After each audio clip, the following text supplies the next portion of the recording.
Ils sont déjà près d'1 million de manifestants en France, mais la presse française réduit le chiffre à 400 000. Mais 1 million de personnes ne se mobilisent pas dans les rues d'un pays si tout va bien, selon logique. La presse cache les bavures, les arrestations arbitraires, les charges policières préméditées et les blessés. Le peuple veut la démission du président Macron, parce qu'il n'en peut plus de ce système gangrené, cynique et arrogant. Et c'est là quelque part que réside l'indécence suprême. Alors que la France s'effondre sous ses propres contradictions, le président Macron joue au stratège mondial. Il distribue des milliards pour Kiev, sert de bouclier à la Pologne, ouvre les portes de l'économie au Mercosur, trace ses plans d'ingérence en Afrique, choisit quels présidents doivent être adoubés ou combattus par ses médias, et invente des ennemis russes imaginaires pour justifier son militarisme. Pendant ce temps, son propre pays se fracture.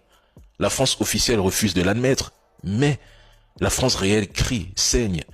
Revendications salariales, amélioration des conditions de travail et de vie, opposition aux réformes des retraites, défense des droits sociaux, protestation contre les coupes budgétaires, opposition aux mesures d'austérité, maintien des services publics, rejet de la précarité de l'emploi, défense des conventions collectives, opposition aux réformes de l'assurance chômage, je dirais même lutte contre les violences policières parce qu'il y en a, protestation contre la hausse des prix. La liste est longue et tout ceci ne fait que s'aggraver sous l'ère Macron. C'est ça la triste réalité. Et matin, midi, soir, on nous parle de dictature en Afrique, machin chouette. Pourtant chez eux, ceux qui se disent être des modèles ne sont peut-être pas si différents. Les manifestants ont envahi le ministère de l'économie. 85 à 90% des pharmacies sont en grève. Déjà une centaine d'interpellations et des blessés. Les foules crient la même chose. La démission et la destitution du président Macron. Ils n'en veulent plus comme dirigeants. Ils sont lessivés, écœurés par sa gestion chaotique. La répression policière s'abat violemment sur la jeunesse et le pouvoir a trouvé son alibi parfait. Brandir la doctrine de la tolérance zéro pour transformer l'oppression en politique officielle. C'est partout. Et certains n'osent même plus filmer car la pression est écrasante. Voilà la réalité d'un pays en ruine sociale. Un État qui ne tient plus que par la matraque et les grenades. Mais mesdames et messieurs, accrochez-vous. Si vous osez porter un masque ou de simples lunettes pour vous protéger des gaz lacrymaux aspergés par la gendarmerie, vous serez inculpé pour infraction. L'État français contraint ses propres citoyens à respirer ce gaz qu'il répand dans ses rues.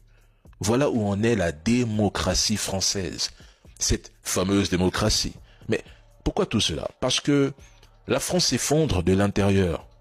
Crise politique, crise économique, crise sociale, plus rien ne tient debout dans ce pays qui continue pourtant de bomber le torse et de se présenter comme modèle de stabilité au monde.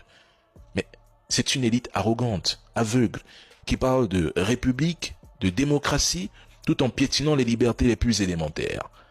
La France n'est plus une démocratie. C'est une oligarchie policière qui vit sur le dos d'un peuple qu'elle méprise. Ce gouvernement n'a plus de légitimité. Il n'a plus que la peur à offrir et à vendre. C'est tout. 900 000 manifestants, près d'1 million attendus dans quelques heures aux 4 coins de la France. RER, métro, tram, gare, rue, tout sera paralysé. Les avenues se transformeront en fleuves humains. Les transports débordés, la ville en état d'alerte. Et l'État répond comme s'il était en guerre. 24 blindés Centaures alignés et braqués sur une population désarmée. 10 canons à eau prêts à inonder la rue, nappes de gaz lacrymo programmées. Les affrontements semblent inévitables à ce stade. On dirait que la démocratie est mise en quarantaine. Plutôt que d'écouter la colère, on choisit de la militariser. Les médias inféodés s'acquitteront de leur besogne, bien sûr. Ils flotteront les images gênantes, dissimuleront les blessés, raboteront les chiffres, sacraliseront la version officielle. C'est honteux parce que ce chiffre 900 000 crie la profondeur de la fracture sociale. Quand presque 1 million de citoyens se soulèvent, c'est qu'ils ne se sentent ni entendus, ni respectés, ni représentés. Ils voient leurs dirigeants comme sourds, parfois hostiles. Et le paradoxe est déchirant. La France qui aime donner des leçons de démocratie aux autres pays n'arrive plus à résoudre ses propres crises. Ce rendez-vous de tout à l'heure n'est pas la célébration d'une vitalité démocratique. C'est le symptôme d'une république en crise incapable de dialoguer avec son peuple. Et à ceux qui nous disent d'arrêter de parler de la France, mesdames et messieurs, mais demandez d'abord aux médias français de cesser de railler, de critiquer l'Afrique. Mais comme ils ne peuvent pas le faire, eh bien la réciprocité médiatique s'impose. Point final.